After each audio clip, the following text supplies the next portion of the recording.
Remember when you were a kid and you would go to a family member's house and in their living room they had the good chair, and the good chair represented the best of their household?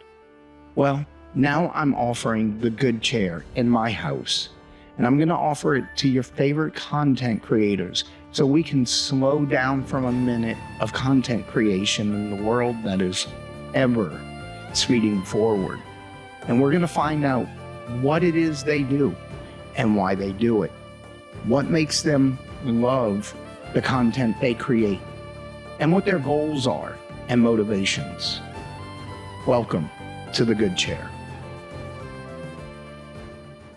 What's up, everybody? Bill Tendo back here with the Good Chair, where we spotlight content creators, artists, all type of creative individuals, and we're here to find out what it is they do, how they got started, and where they plan on going in the future. And today we have Tricky, who is pretty prominent on YouTube, has some great videos, especially that Quest 64 video, that Hybrid Heaven video. Yeah. And this guy is always on Twitter. I'm always on Twitter. I'm chronically on Twitter. We actually met through Twitter because we both know Quest 64 Official, who says it doesn't mean anything, but at the same time acknowledges that he is a dominant Twitter force. He is a very, very powerful force that is not to be reckoned with.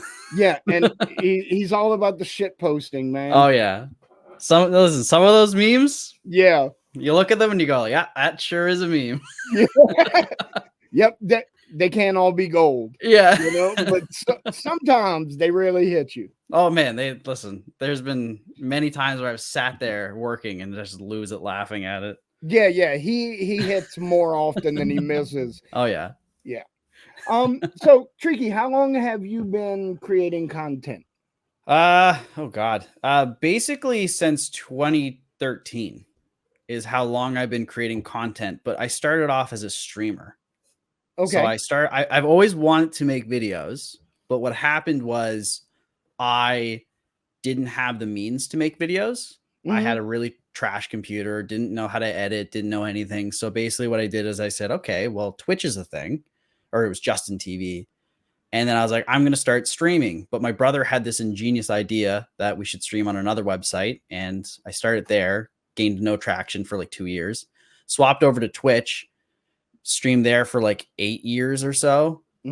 No some traction. I met my foundation community. I met them there, and they've been around ever since. And you know, there are tons of lovely people, amazing people that I met, but I wasn't really growing. And then basically 3 or 4 years ago, maybe it was 3 years ago, I decided I was going to learn how to edit, and I was going to start making the videos that I want to create, because I find like I kind of draw inspiration from like video essay, but mixed with like 2010s YouTubing. So like, you know, comedy, skits, stuff like that, but also like diving into the games. So basically, yeah, I learned how to edit. I'm still learning, but I started covering games in that regard. And then as soon as I made the Quest 64 video, Quest guy was like, wow, this is pretty good. And he shouted it out a bunch, and it skyrocketed me. And now I'm still growing. Just awesome. I was looking at the numbers on some of your videos, that Quest video, and he actually messaged me because, as I told you earlier, I put off making my Quest video to kind of mess with him. Yeah. Because it's always in the air hanging, right? Yeah. That I haven't done it yet. And you're up to 471,000 views on that bad boy. That is huge. That is crazy numbers. It is crazy. And so many people reached out to me too, like bigger YouTubers who are like, oh my God, like this is a great video. And like they dropped me follows and stuff like that. And I'm like, wow. Okay. Yeah, that kind of happened to me with a video series I just did. And when I released the first part of 5, we discussed it a little bit earlier. But when I released the first part of that, you know, a lot of big streamers and content creators reached out to me, and they were like, hey, you know, what's up? And I'm like, and they started subscribing. I'm like, this is wild. Yeah, it's the imposter syndrome that gets Yeah. you. I deal with it so much. Yeah, you're like, am I really able to So make this? what So, you said you were on Twitch for what, 8 years? I think 8 years. Yeah. What do you think your highest subscriber count was at that point? Not that it matters as far as So numbers. I'm on just curious. my highest viewers ever was around 70. Uh-huh. And that's when I used to just like I played Dark Souls, but like only Dark Souls, and I like was always on every single day. Right. And then I grew up and that became like less, you know, not able to do it as much. So it dropped down to probably about 12 viewers. I think I only have on my Twitch about 500 followers. Uh-huh. And I just found like every stream, I'd stream 3 times a week. And I usually like to put on shows. Like last Saturday, I stream on YouTube now, but on last Saturday, we did like an Are You Smarter Than a Fifth Grader stream. Uh-huh. And it was embarrassing, but I'm not smarter than a fifth grader. So, You learned something about yourself. Exactly. But like, yeah, I basically like to like do shows. Like I like to stream games, Right. but I also like to stream shows. But I found that on Twitch, I was doing it 3-4 times a week, not growing. Right. Having fun, but not growing. And then as soon as I switched over to making content, like actual videos, that's when I started actually growing. And people were starting, more people like, I think I average like 20 to 30 viewers on my streams now, depending on the day. But I only stream once a week. And then the rest of my time just goes into my videos. Dude, right? are you joking? I'm looking at your live streams right now, and you're pulling. Those are views, though. So views are different. Right. But so you have about 30 live viewers. Yeah. Is what you're saying. That's a decent number. Like I would be very happy with 30 I'm consistent. happy with it. You know, so my live play game streams don't do that. My weekly show definitely does that. Yeah. You know. But I know what you mean. There's an enjoyment there to putting on a show. Oh yeah, no, Like, 100%. When I live stream games, there's always like friends and other people that I send the link to. Yeah. So they can pop up on the screen with me and, you know, we can banter back and forth while I'm playing, you know. Oh, yeah. Last week I was streaming a game and I had a guy that, you know, he's got like 50,000 subscribers, but he does reaction content. Yeah. And he and I were chatting and I'm like, hey, I'm about to go live. And I just sent him the link and I'm like, if you want to pop in, let's go. Yeah. And he did. He was like, okay, let's go. And, you know, you just came by and said hi. Well, that's the thing is with streaming, a lot of people don't understand that like streaming is more than just playing a game. Yeah, like, it is. If you're good at a game, it is really just focused around that. But like for me, and you can see it in my videos, I'm a very big believer in like, you know, entertaining. I want to have a show, right? Like my videos aren't just me. They're me talking about the games, but there are, you know, I made a Shadow Tower video, which had a story arc to it where I was like trapped in the tower and there was a wizard keeping me there. And anyway, all this stuff, but that's the same with my streams not for the most part, because there are some streams where I just want to play a game and sit there, but like I did a bathtub stream where I did you know, the hot tub streams, that whole big, huge thing. Yes. So before I left Twitch, I did my own hot tub stream, except I ended up, so I bought bath bombs and I fused them into the water. Like I put them in the water and they ended up turning like shit colored. Right. So people were coming in looking at this man fully dressed in a bathtub and it just looked like I had shit myself. Right. It was atrocious. It was terrible, but it was entertaining. It was funny. That's what it is about for me, because for me, when I watch content, you know, I want to be entertained. I want to like forget about the real world. I want to just sit there and laugh and smile. Yeah. And that's what I want to give to people. And that's through streaming videos, whatever it is. That's my major. I just want to do it for fun, right? That's it. It's a blast. Yeah. Me personally, when I stream, I like to tell stories. Mm-hmm. Like I said, I invite people on with me, so people have a conversation to listen to. Yeah. I also like talk a lot about the game, and I'll tell you like behind the scenes stuff and little fun facts about the games. So there was a certain transition that was extremely hard for me when it came to live streaming. And I want to know about your transition. And people that don't stream don't understand how difficult this transition actually is.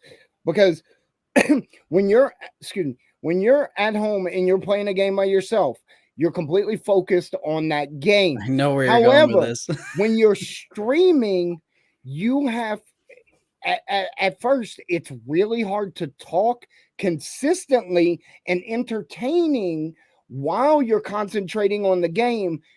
So how was that transition for you? For me, I found it very difficult. I would either talk too much and not play the game, or I would play the game and not say anything. Streaming is a skill that you have to practice a lot. So when I went into streaming, so when I first started streaming, I have like permanent streamer brain where I'm just always yapping. No, like I don't stop talking. So, and that's out of streaming and in streaming. So I had that as a benefit to me, as I was able to just, no matter if no one was there or if people were there, I could just talk.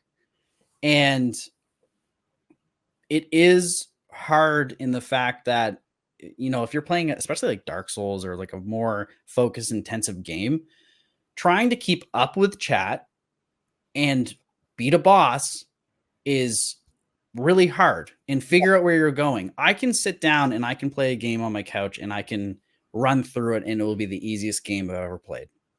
The moment I'm streaming, all skill, well, I don't know, it just vanishes. I don't know where it goes, but it's just gone. It's like everything. So it's a hard transition for a lot of people. And I think it took me a while to figure out why I was worse playing games on stream than I was off stream. And it goes the same with people who want me to, people are like, why don't you stream the games you're working on? Because I have to record footage for games, right? But even that is completely different. When I'm recording a game and I'm playing it, I'm stopping every 15 minutes to write down a bunch of notes. I'm not talking, I'm not doing anything. I'm playing and I'm analyzing as I play. And with streaming, you have to find that balance. You got to find that balance between talking and keeping people interested in staying there and actually playing the game properly. So it's, for me, to go back to the question, it wasn't too hard because I was able to always speak and keep people like there, you know, entertained, I guess. But it is something that I had to get better at, and I'm still not good at it. So yeah, it's crazy. So I'm looking at the length of your streams, and you have 3, 4, 5 hour streams up here.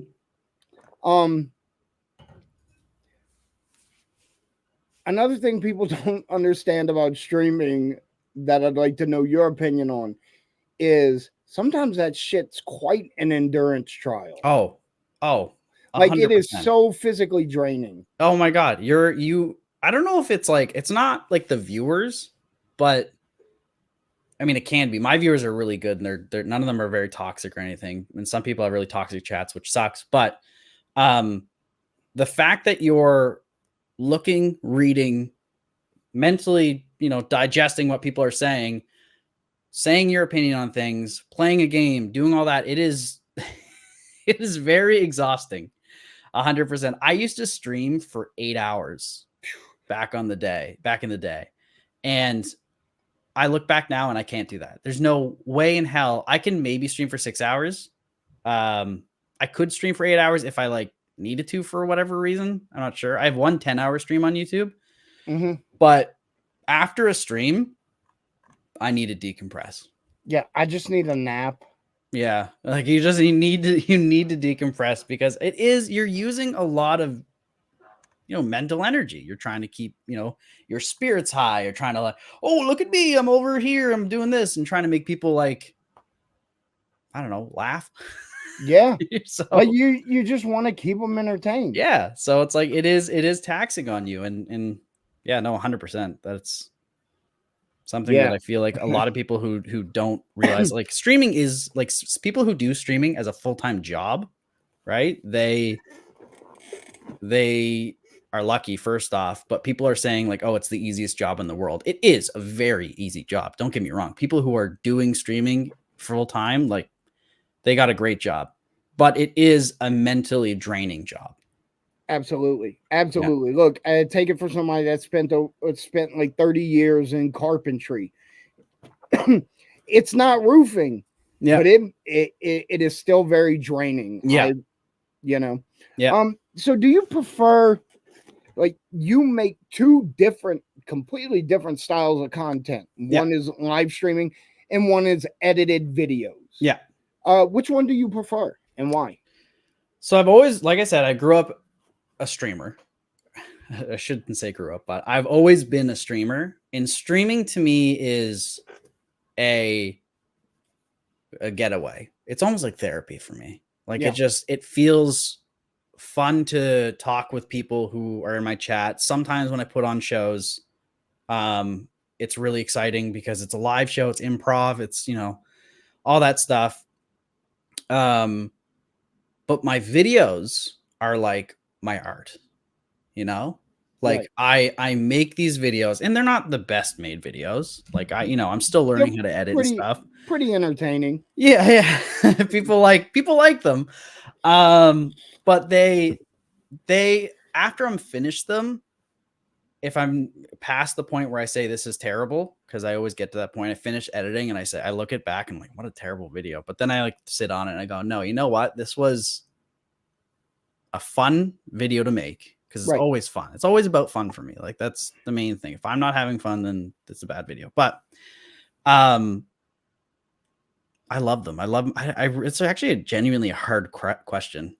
Yeah. because I grew up streaming and I only recently got into making content, like videos, but I've always wanted to be a YouTuber. Like, that's where my heart was, but I ended up going down the streaming route. So if I had to pick, God, geez, Bill, this is a terrible question for me. No, actually, it's turning out to be a great question. Yeah, I know. I bet. Oh, God, they're so if you had a gun to my head and you said pick one. Yeah, I got the BMG to your head. You got the BMG. God, I actually don't know. So I think my videos. I think my videos, because a lot of my personality that is on stream is condensed into them, and it's almost, in a way, it's like a perfect version of me. I can't speak properly. I want you to know that. I am a terrible public speaker. It's surprising I haven't messed up my words or tripped over my words yet. I do it all the time. Yeah, it's terrible. I don't even care. But when I record, I'm crafting the things that when I make my videos, I'm crafting what I want into that video, and it's being saved, forever. Whereas my streams, I love the interaction. It's so hard for me. Okay, my video, this is what I'm saying. My video is what I pick, but there is a very small margin between my videos and my streams for what I like more. Okay, fair enough. Yeah, streams are easier to do because you just kind of flick them on and go. Right. You just switch it on and do it. Unless I'm doing, like, I did a baking stream like a year ago, and that was a lot of work and stuff. But you flick it on and you just kind of go, and it's really easy, and it's nice talking to everybody, seeing your community, seeing how everyone's doing and stuff like that. So fun. But the videos are like art, and it's like this. I'm so proud that I have made this and people are enjoying it. So right. Yeah. Because you feel like you put a part of yourself out there, and exactly. Yeah. feel a little bit like an actor with your little bits and stuff. Yo, absolutely, absolutely. And I'm terrible at it. Actor, writer. Yeah. Yeah. You know, filmographer, Yeah. cinematographer, like all of that stuff. And that's kind of the modern landscape of go on. It's modern artistry. It you is. know, because you have a vision in your head. Yeah. And you're bringing that vision to life. 100%. And that's like modern YouTube lately has been filled with so many creators who have to be editors, who have to be cinematographers, who have to be good actors and writers. Like, I'm not a great actor, but I'm starting to realize as I do videos, I'm starting to figure out how to land, you know, jokes and how to like do proper, like how to say things properly and deliver lines. And like, I'm getting better at that. And I feel like there's a hair on my mouth. It's somewhere there, but like it makes me feel, my mom even said, she's like, you're a little actor. And I'm like, well, because I really do it for the showmanship, you know? Right. No, I get it.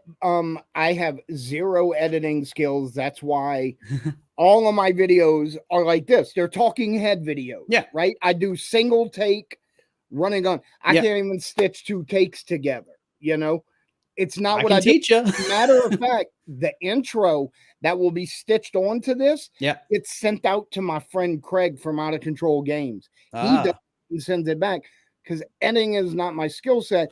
And I think all the time when I'm like about to make a video on a subject, man, I would really love to include this little bit, but you know, editing. I mean, I can tell you right now, I was a terrible editor when I first started, and I really was only able to like paste like subtitles and do cuts.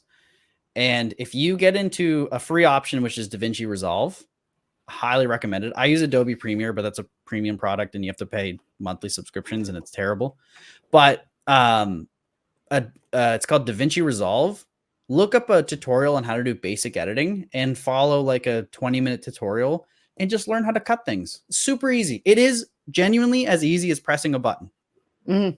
And just cutting out what you don't want, slapping it together. It's super. Anyone can learn how to do it. It's just you have to take the time to learn how to do it. I used to do it with Sony Movie Studio 13. Yeah. The problem is, number one, I don't have that computer anymore, so I no longer have access to the program because it came with the computer. Let's just say Vegas. It was Vegas, right? Yeah. Yeah. And I learned how to do that, but the computer was so slow it turned me off because processing would take 14 hours to render it. Yeah, I know that pain. I have an old computer, so when I rendered my Hybrid Heaven video, because I use After Effects, so I have to like, there's like Premiere, which is like editing, and there's After Effects, which is like visual effects stuff. Right. And that takes forever to render. And because my computer is so terrible, that's the first thing I'm buying when I save up money is I'm buying a new computer because it takes me about 8 hours to render a 40-minute video. Yeah. I now it's a different story. I just don't have that program anymore. Yeah. DaVinci Resolve, free. I have multiple computers now. I have this PC, which I use for streaming and making content. And then I have one over there that I use for building all my emulators and stuff like that. Okay, yeah. One over there for testing things. Yeah, you have got 3 PCs. You're lucky. I have my PC and then my girlfriend's PC. That's it. Oh, dude, my house is absurd. I have 3 sons that live in the house. Well, one's my stepson, but son, whatever. Yeah, son. Between us, we have 1, 2, 3, 4, 5, 6 computers. Everybody's got dual monitors. Yeah. You know, the power bill's a little whack. Dude, the power bill is insane. My wife's gonna eventually she's gonna lose her shit on everybody. That's so good. I every night. Did you turn everything off in the basement? My dad was like that when I used to live with him. It was the exact same way. He's like, turn it off, turn off the pot lights, turn off this and that. And I'm like, Dad, I wasn't even in the basement. Like it's, you know. Yep. Yeah, that's where my studio and workshop is. Yeah. In the basement. So So everything's gonna be shut off. No, Yeah, she listen. doesn't come down here, but she'll open the door to see if she sees any glow coming from downstairs. Yeah. So, Yeah. here's your next question. Yeah. Where would you like to see your content go? In which direction would you like to grow? Do you have a goal in mind for your content? I do. I mean, for me, what I've always wanted is at the end of the day, I'm not really worried about numbers. Mm-hmm. Like my dad, so Quest 64 popped off and he was showing that to everybody. And then I made Kuon, Bionicle, and Hybrid Heaven, which all did under 10K, right? Right. And every time I publish a video, my dad goes, "I'm so sorry that your videos aren't doing as good as your Quest one." Like he's not saying it in like a malicious way. Right, but he doesn't understand. He doesn't understand that you have a baseline and the Quest was a huge spike. Yes, that was a spike. And so I'm sitting there and I'm like, Dad, I'm like, he thinks I'm upset about it. When Right. I always say to my girlfriend, I said, if my video gets 1,000 views, I'm happy. Because I'm always happy with the end result of my videos. And I get that there's a game to be played with YouTube, right? You have to have the right thumbnail, the right title. You have to be covering the most trendy topics and stuff. But like me as quote unquote an artist or a content creator, I don't want to play that game. You know, I want to pump things out that I think are funny, that are fun, that people will enjoy and see their reactions. And if that means only getting 500 views on a video, but people are like, this is an amazing video. Because that's what I get. I get like, oh, this is such a great video. Why don't you have more subscribers? I'm like, well, because I'm making a video, a 40-minute video about Bionicle games. Right. Like, it's really neat. Yes. Yeah, exactly. So that's why. And like, also like people don't know me. There's something called the confirmation bias or not. There's the authority bias, which is if you go to a video, it could be the best video in the world. And you see that that person has 12K subs, has 500 views on this. You're not going to give them the time of day because they're a small creator. Right. And that's a real thing that happens Absolutely. to everybody. And once you get past that and you skyrocket, then people will start coming and snowballing, right? It's a snowball effect. So for me, I said by the end of this year, I don't think it's going to happen, but I hope it does. By the end of this year, I want to have at least 25K subs. So quarter of 100,000. And where I want my content to grow is as I grow and I start getting more money and stuff. Because I set up Patreon and all that stuff.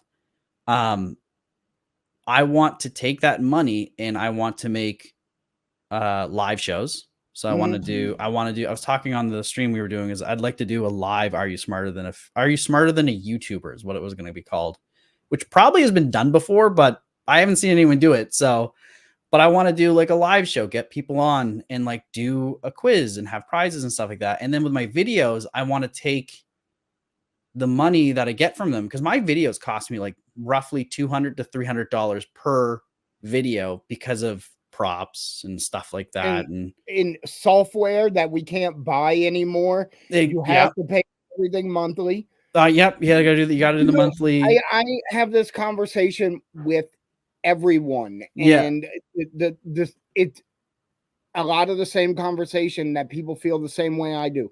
If my content got enough views that I made enough money to pay for the content I was creating, I would be ecstatic. Yes, exactly. Like if I made $200 off the Hybrid Heaven video, I'd be equal. Like I would be like, I'm taking my own money that I get from my day job and throwing it into my content because I want it to be that good for people, right? And that's where I really want to be. I want to be to the point where I don't ever think I want to be like professional level. Like I want to learn cinematography, but not because I like movies or I'm like a big cinematography buff. It's just like I want certain angles and stuff like that and things that might be fun and kind of artsy, but like I want to have that janky, gruff, poorly like chroma keyed like background. Like you look at the Hybrid Heaven video, the beginning, you can tell that I'm in a green screen, right? Like it's not like it's a secret, But I like that. And that kind of really throws back to the 2010 YouTubers like John Tron or like Peanut Butter Gamer and stuff like that. They all kind of had this jank to them because at the time that was like almost the best. Like Angry Video Game Nerd, for example. Yeah, like exactly. Like you can tell I'm in a green screen, right? Right. So, but I want to be able to make bigger and more ridiculous bits.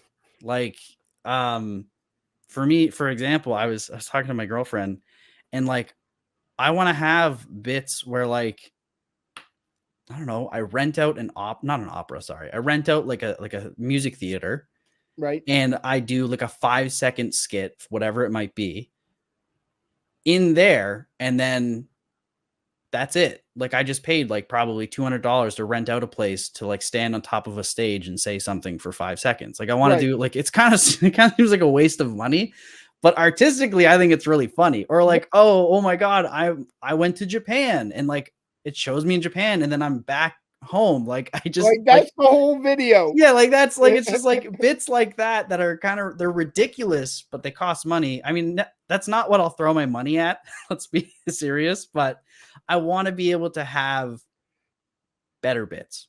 So your goal is to continue growing to a point where you can afford to expand what it is you're doing. Yeah. As far as your artistic vision. Yes, exactly. That's a great goal, man. Yeah, because at the end of the day, it's like I'm not really a money person. Right. Like obviously money is nice, but like I have a home that is paid off for. And I have a job, and you know, as far as things go, like I don't really need anything else. You know, like I need a new computer. I need a new camera. Yeah, I need some video games, but like, I don't want to go and buy expensive cars or anything like that. Like I have no need for that stuff. So what I do is I just basically take money and then hone it into my craft, I guess. So, but yeah, basically I want to grow. And then as it become bigger, I want to put on bigger shows for people, bigger episodes on my channel. And I just really, at the end of the day, want people to enjoy something and laugh and, you know, take away from, there's so much negativity in the world, right? So it's hard for me to like go onto Twitter and see all the things people are posting.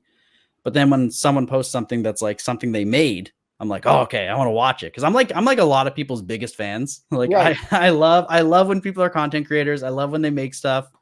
And I love watching other people's stuff. And that's the kind of feeling I want to give to people is just, wow, Riley Tricky put a new video out. Boom. Yeah. Yeah. That's it.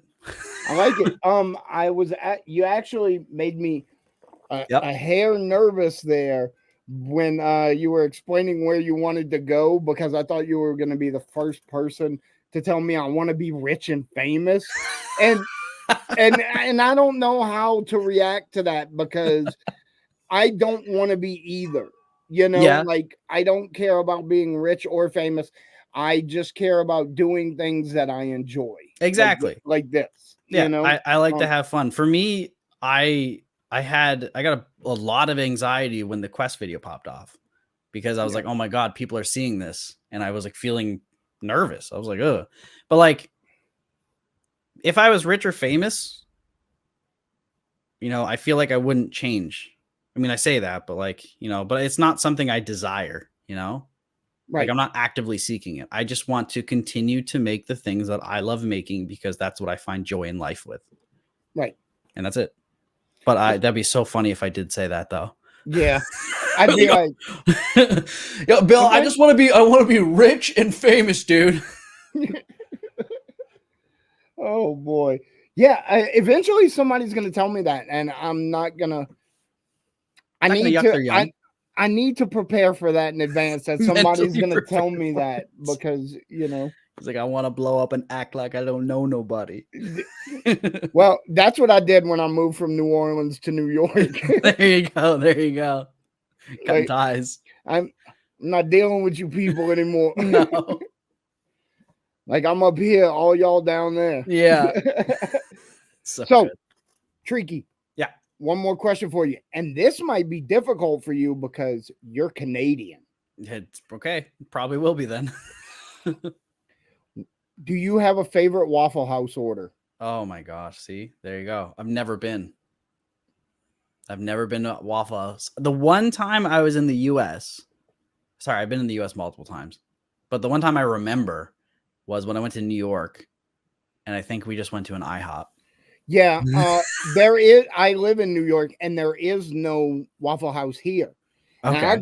I grew up in the South, Yeah. where we have the Waffle House game when you're on car trips, and you'd be the first one to spot the Waffle House, and you get a point for that. Mm. There are so many of them that if you're taking Interstate 10, Biloxi Gulfport area has around 200 of them. Why is there so many Waffle Houses? Atlanta has several hundred of them all around the area. So you get what I'm saying. Now move up to New York. The closest the closest Waffle House to here is actually in Scranton, Pennsylvania, where the office is, right? Yeah.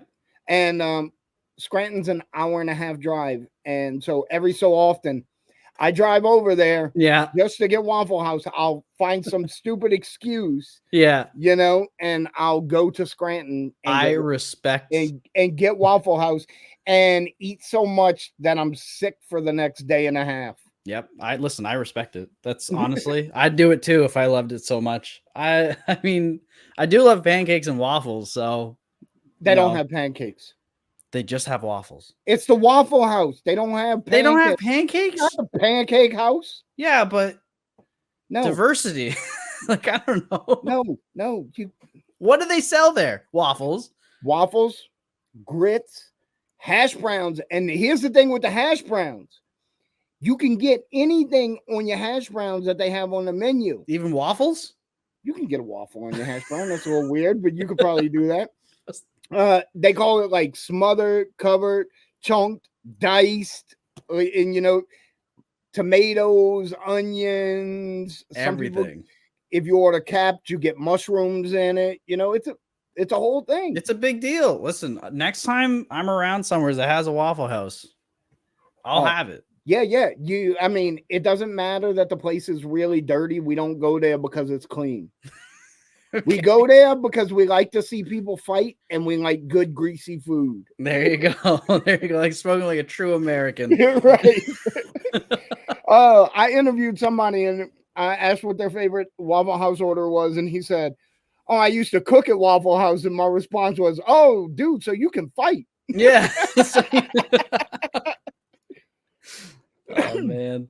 Oh, Tricky, it's been an absolute pleasure, dude. Bill, I've loved every second of it. You're my first person who's ever interviewed me. Really? Yeah. Nobody has reached out to me yet, and I'm kind of a little disappointed, but not anymore. I'm sorry that I only have 1,000 subscribers and only 100 people will watch this. Now listen, that's your crew. That's awesome. I'm getting there. Listen, you just keep making what you want and you keep having fun doing it. Isn't that kind of the thing? We make things that we really enjoy making and we really hope that other people enjoy it. 100%. Dude, I have a series that I make that no one watches. Yeah. And eventually, it could get up to, 30, 40, 50 views, which is not a ton, but that tells me at least 5 people watched it all the way through and enjoyed it. Yeah. And I enjoy doing it. So. Exactly. And that's at the end of the day, if you're enjoying it, that's what matters. Yep. Yeah. Tricky, we're going to get out of here. I'd like to thank you again. Where can people find you? People can find me on Twitter at Tricky Boy with an I. Tricky Boy. Tricky Boy. And you can also find me on YouTube at, I think it's just Tricky. You just look up Tricky. You'll see my dumb face with short hair. And that's me, baby. Right there. Right there. That's me. And then I don't think I have anything else. I have an Instagram, but I don't really post there often. But you can find me there. Same thing. Tricky Boy. All right, everybody. Thank you. And we appreciate it. Thanks, guys.